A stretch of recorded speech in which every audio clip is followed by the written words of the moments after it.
Good afternoon. I hope everyone enjoyed their lunch. I found this morning really engaging and insightful, and looking forward to this afternoon's speakers. Thank you all for coming. This next panel is titled Barriers and Incentives for WIC Participants. We have three speakers, many friends and colleagues that are going to join us. First, we'll have Jerry Henchy. She's from Food Research and Action Center here in Washington, D.C., and she's the Director of Nutrition Policy. Her work focuses on the nutrition policies, such as increasing the healthfulness of nutrition programs necessary to reach the goals of eradicating domestic hunger and improving the nutrition and health of low-income individuals and families. Jerry was a member of the Child and Adult Care Food Program Meal Requirement Institute of Medicine Committee. Second, we'll hear from Tina Phipps. She is the founding director of the Center for Urban Health Policy and Research at Einstein Healthcare Network, and she's an associate professor of medicine at Thomas Jefferson University. Her current work focuses on using behavioral economic approaches, such as nudges and incentives, to promote healthier food selection both in work and community environments. And finally, we'll hear from my friend and colleague Stan Bine, the Michigan WIC director. Stan began his career with the Michigan Department of Community Health in 1977 and has over 20 years of related experience in the WIC program. Currently, Stan is the WIC director in the Bureau of Family, Maternal, and Child Health. He's also serving as treasurer of the National WIC Association and was previously appointed by the USDA to serve on the WIC National Advisory Committee, where he served as chair for a period of time. Thank you all for coming, speakers. And Jerry, you're out there somewhere. There you are. We'll start with Jerry.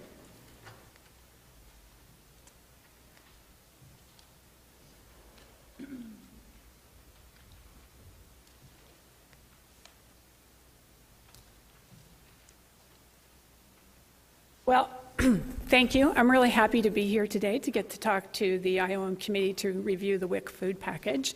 I'm going to be talking about barriers and incentives for WIC participants, and with the focus on administrative and participant experience. And I am going to learn how to use this too. Skill development, gross motor things. Okay, so I'm going to talk about barriers and incentives for WIC participants in two parts. First, I'm going to talk about the WIC participant experience, utilization, and barriers, and then I'm going to talk about maximizing the value of the WIC food package. So, the WIC participant experience. Well, how do people decide to participate in WIC, and how do they decide if they're going to keep participating in WIC? Basically, it's a balance between the cost and effort to participate and the value of the WIC benefits. And the value of the WIC benefits has to outweigh what it takes to participate. And this is very important if we think about barriers and incentives, because what we want to do is minimize the cost and effort to participate, and we want to maximize the utility of the value of the benefits. So if we look at the different dollar value on average of what people are getting, you can see that there's a pretty big incentive if, for example, you are a mother-infant dyad, right? So you're going to get between $140 and $160. That's a pretty big incentive. But if only a child is participating, the average benefit that people are getting at this point is about $37, and that's a lot less. So when we look at it across the board, we have to think about maximizing the value for each set of these people. And it's particularly important for the children because it's already a smaller amount. So if there's a failure or an inability to utilize different parts of the WIC package, you've got an exponential effect on its value versus the effort. So we do see, of course, and everyone knows, that we have the WIC participant category coverage, and everyone knows that there's a lot less children participating. We did analyze the percentage of ACS under 185 poverty before and after the food package for children, and there was an increase in the saturation rate. So the food package has certainly been a positive thing for children participating.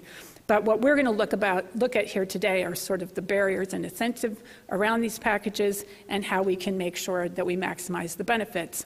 So what's important, and we did hear this from Dr. Stallings earlier, looking at redemption issues. We do not have a fully utilized WIC package across the country, and we have differentials on different items, but also we have differentials across states.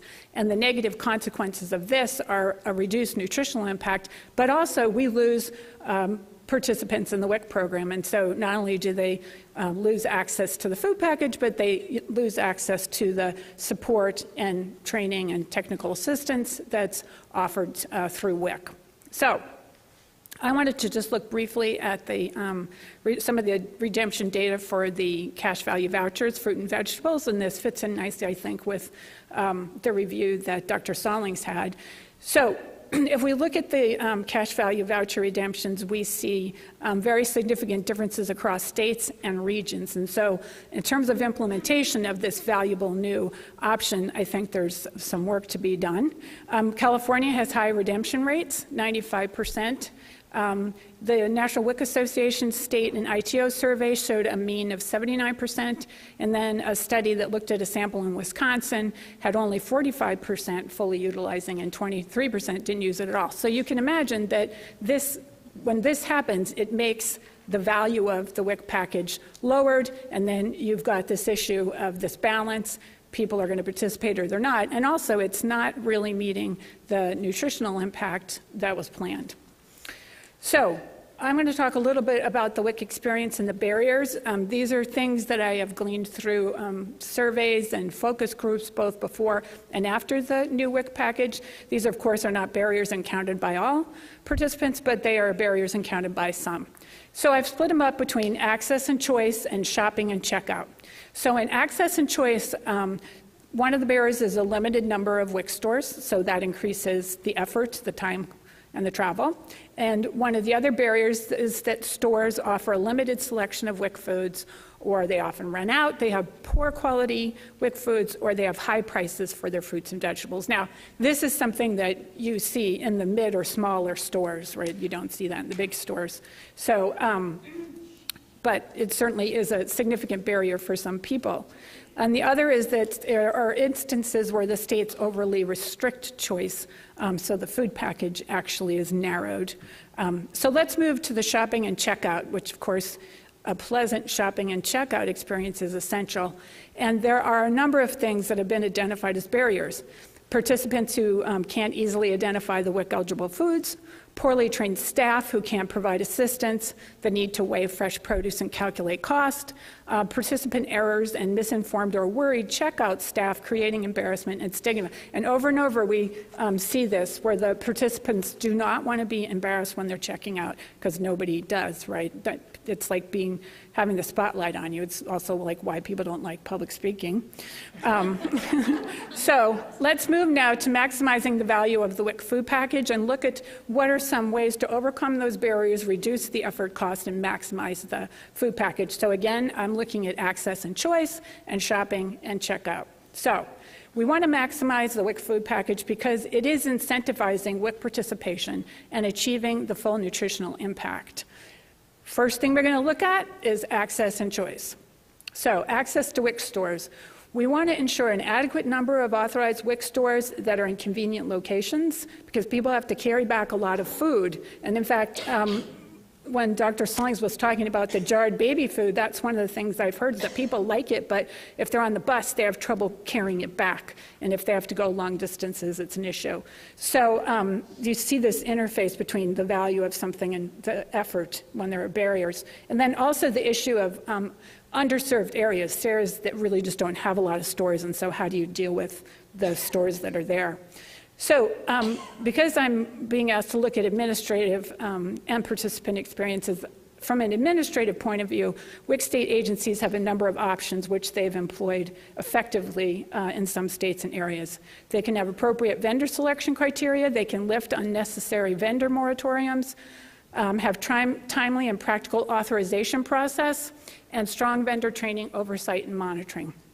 Of course, this is all within their sometimes limited staffing and money, so that has to be taken into account. They can engage partners, which California did effectively with their extension through SNAP-Ed, to connect people who are working to improve the food that's in underserved areas with the local or state WIC agencies, advocates, and state vendor associations.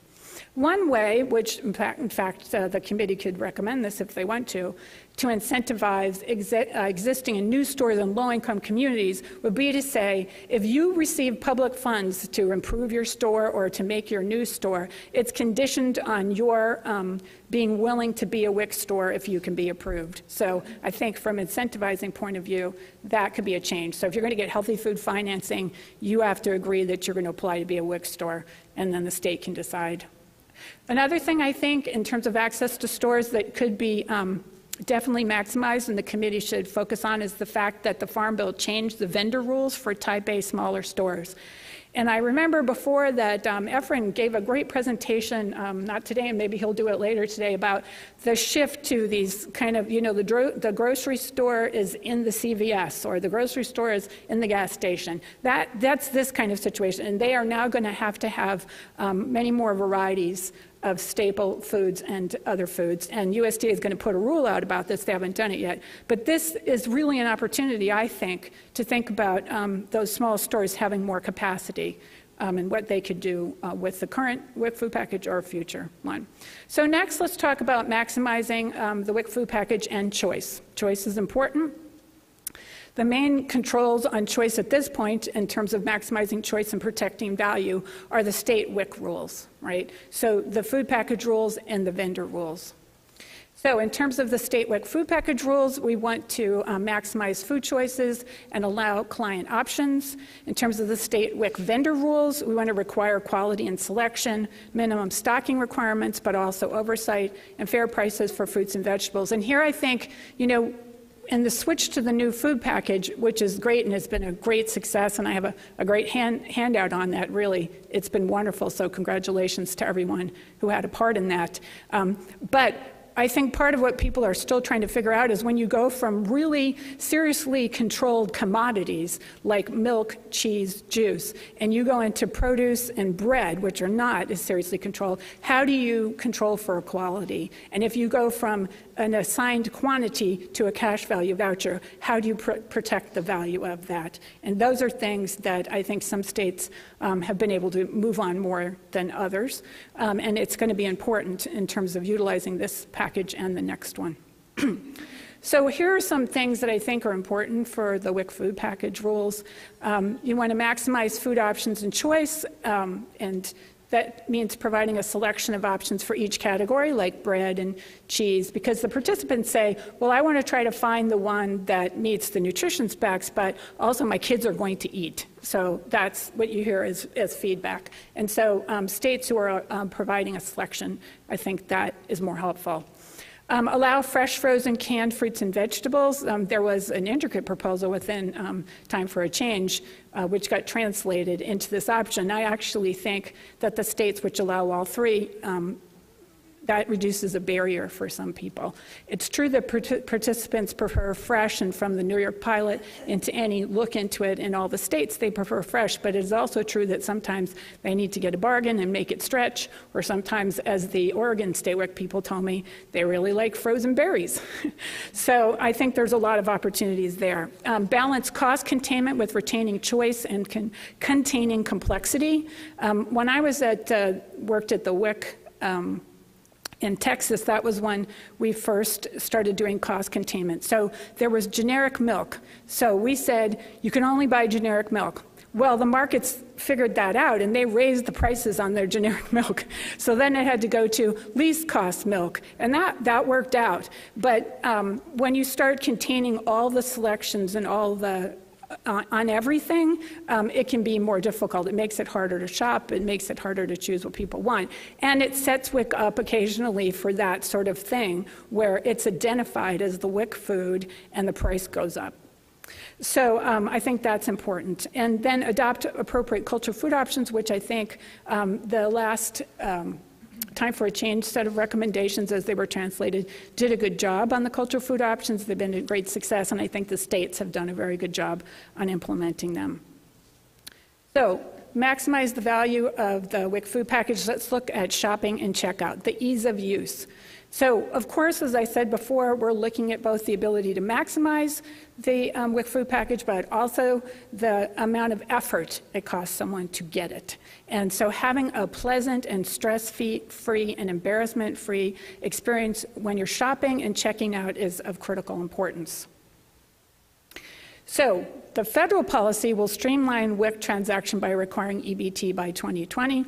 And in deference to Celia, I have to say that this is going to require more money, just make that clear. But it is going to happen, and I think that is something that if there's a new WIC food package, it would be important to look at maximizing what options there might be in assuming that everyone has EBT, as well as looking at what the best practices are for EBT. So, for example, readers in the store so people can tell how much they have left, special training videos like New Mexico has where you explain what's going on to the checkout people and how they can nicely help someone if they've gotten more than they have money left for, that sort of stuff. But overall, EBT is preferred by the participants because it does reduce the embarrassment. They're not left signing a lot of checks. They're not overtly identified. So I think that's going to be key. So WIC shopping and checkout, one of the key things about this is the local training as well as the materials. The guides that people have produced are excellent. Pictures for people to know what brands they can have. All those things are essential so that we have a confident shopper when she goes into the store or he goes into the store. So let me just say in my yellow zone here, let me just say quickly in terms of in-store strategies, promoting and clearly labeling WIC identifiable foods with shelf labels, healthy WIC posters, provide store staff with the information that they need to assist the WIC customers, make sure the shopping guides are readily available, have them right there in the checkout stand. People have found that super helpful and in different languages. And consider point of sale signs at checkout, which means that you have a sign where people check out that explains how you do it. So if you're going to use WIC, remember to put your WIC in one place and your other food in another place. And then finally, in-store strategies. It's important to promote strategies and generate opportunities for WIC customers to maximize their cash value fruit and vegetable vouchers. So one is value packaging in the increments 2, 8, 4, so people don't have to do weighing, and it's a good deal. The other is to offer weekly and daily specials. These are in-store strategies. 2-for-1 deals, coupons for fruits and vegetables, and also, I think, to make sure that WIC clients can get these and that somehow the rules don't end up shutting them out of these opportunities. And then to promote seasonal buying. So I want to thank you very much for your attention and for this invitation, and I will hand out our piece that touts the great success of the WIC food package. Thank you.